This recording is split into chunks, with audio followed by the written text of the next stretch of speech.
प्रश्न 1,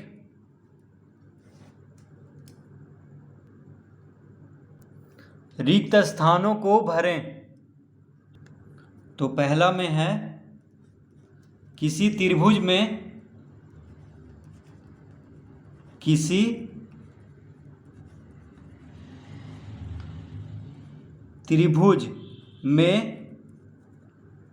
फिर रिक्त स्थान है, शीर्ष होते हैं,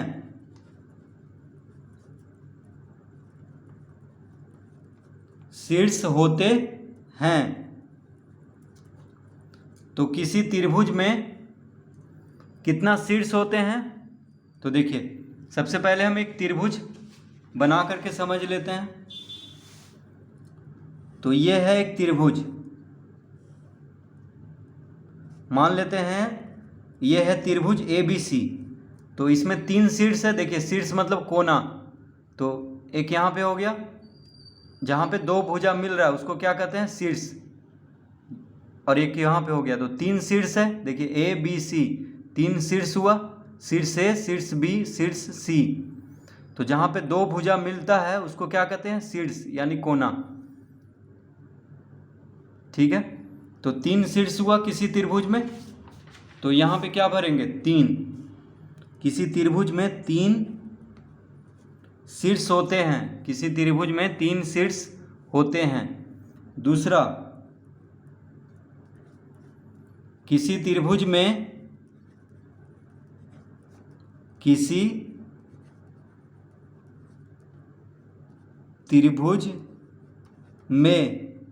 फिर रिक्त स्थान है, भुजाएं होती हैं,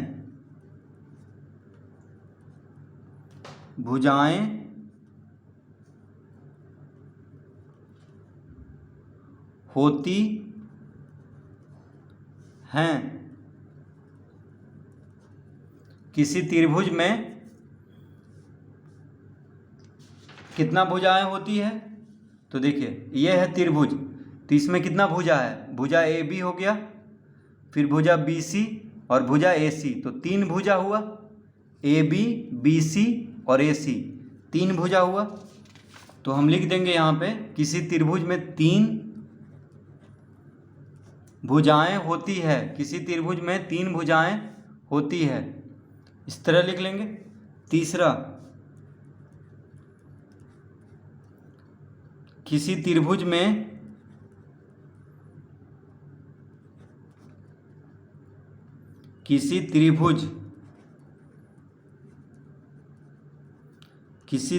में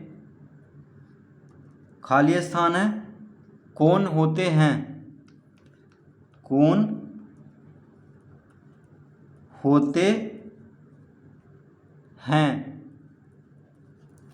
किसी त्रिभुज में कितना कोण होते हैं।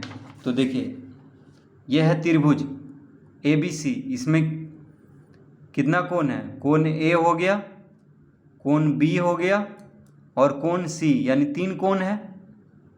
तो जहाँ पे 2 भुजा मिल रहा है वहाँ पे एक कोण बन रहा है। देखिए कोण A, कोण B, कोण C, 3 कोण है यहाँ पे।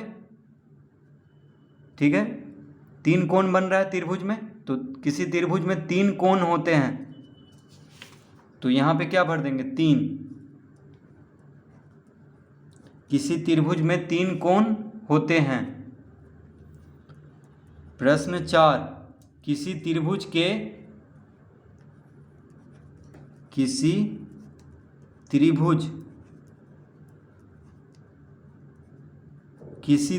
के खाली स्थान है यानी रिक्त स्थान है, भाग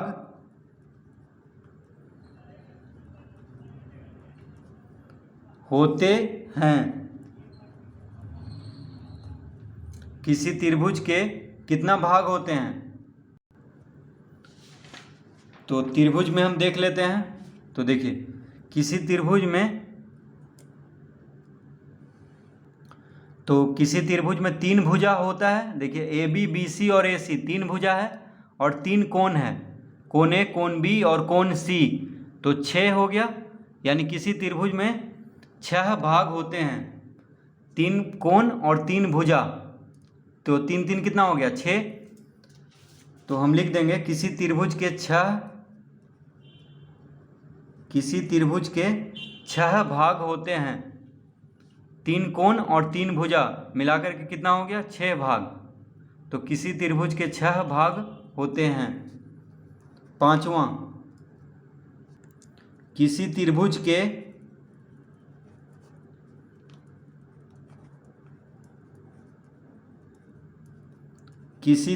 के खाली स्थान है, अंतः कोण होते हैं। अंतः कोण होते हैं। तो किसी त्रिभुज के कितना अंतः कोण होते हैं? तो किसी त्रिभुज के, देखिए अंतः कोण यानी त्रिभुज के अंदर, तो 3 कोण हुआ। त्रिभुज के अंदर कितना कोण है? 1 2 3। त्रिभुज के अंदर देखिए, त्रिभुज हो गया ABC, इसके अंदर कोण A हो गया, कोण B और कोण C। तो अंतः कोण यानी अंदर वाला कोण, त्रिभुज के अंदर वाला कोण, तो 3 कोण हो गया। तो लिखेंगे किसी त्रिभुज के 3 अंतः कोण होते हैं। किसी त्रिभुज के 3 अंतः कोण होते हैं।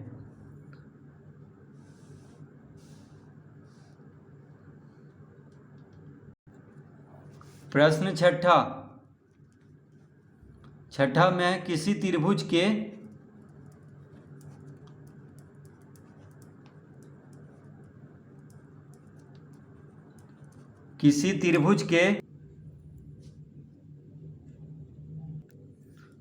माफ कीजिएगा, यहाँ पे में है। किसी त्रिभुज में 3 अंतः कोण होते हैं। और यहाँ भी किसी त्रिभुज में रिक्त स्थान बहिष्कोण होते हैं।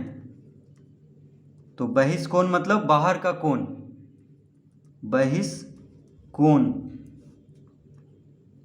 होते हैं। तो किसी त्रिभुज में कितना बहिष्कोण होते हैं? बहिष्कोण मतलब बाहर का कोण। तो देखिए, तो किसी त्रिभुज में अगर हम इसके भुजा को बढ़ा दें तो एक कोण यहाँ पे हो गया बाहर का कोण। बहिष्कोण मतलब त्रिभुज के बाहर का कोण। तो त्रिभुज ABC का बाहर का कोण देखिए 1 मिल गया यहाँ पे। उसी तरह अगर ये भुजा बढ़ा दें इस तरह से तो ये हो गया दूसरा बहिष्कोण, ठीक है। उसी तरह यहाँ पे भी ये कोण हो गया इस भुजा को बढ़ाने पे। अगर इस भुजा को बढ़ा दें तो ये कोण मिल गया। उसी तरह यहाँ पे इस भुजा को बढ़ा दें तो ये कोण हो गया बहिष्कोण, और ये भुजा को बढ़ा दें तो ये हो गया बहिष्कोण। तो देखिए 1 2 3 4 5 6 बहिष्कोण हो गया यानी बाहर का कोण। तो किसी त्रिभुज में 6 बहिष्कोण होते हैं, यानी किसी त्रिभुज के बाहर में 6 कोण होते हैं।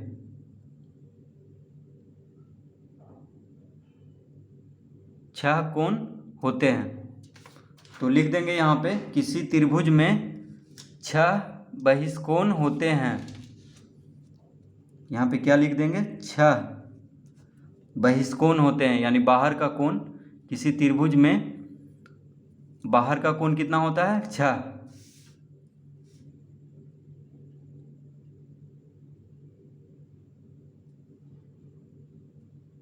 तो इस तरह प्रश्न पहला हल करेंगे।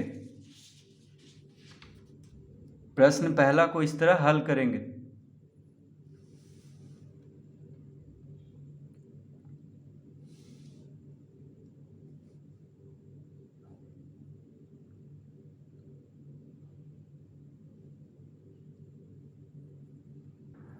प्रश्न दूसरा,